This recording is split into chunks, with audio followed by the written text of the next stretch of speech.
جنوبی غزہ کے ملبے میں فلسطینیوں نے منگل 2 دسمبر کو 50 سے زائد جوڑوں کی اجتماعی شادی کا انعقاد کیا، جو 2 سال سے چل رہی جنگ، تباہی اور اموات کے بعد خوشی کا ایک نایاب لمحہ بن گیا۔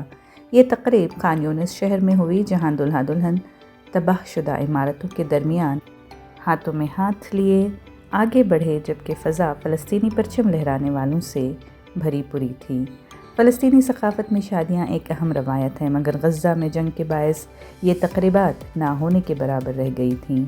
نازک جنگ بندی کے بعد یہ تقریب ممکن ہو سکی، مگر مجموعی حالات بدستور سنگین ہیں۔ غزہ کے تقریباً 20 لاکھ افراد بے گھر ہو چکے ہیں۔ پورے کے پورے علاقے زمین بوس ہو چکے ہیں اور خوراک، پناہ اور امدادی سامان کی شدید قلت روزمرہ زندگی کو متاثر کر رہی ہے۔ ان نئے جوڑوں میں حکمت لاوا اور ایمان بھی شامل تھے، جو جنگ کے باعث اپنے گھروں سے بے دخل ہو چکے ہیں۔ بیشتر شادی شدہ جوڑوں کی طرح وہ بھی مستقل چھت کے بغیر نئی زندگی کا آغاز کر رہے ہیں۔ ایمان اس جنگ میں اپنے والدین اور قریبی رشتہ داروں کو کھو چکی ہیں، جس کی تلخ یادیں اس خوشی کے لمحے پر بھی غالب رہیں۔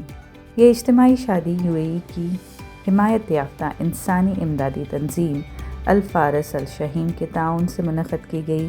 تنظیم سے نہ صرف پوری تقریب کا انتظام کیا گیا، بلکہ ہر جوڑے کو مالی امداد اور ضروری سامان بھی فراہم کیا گیا تاکہ وہ انتہائی مشکل حالات میں بھی اپنی ازدواجی زندگی کا آغاز کر سکیں۔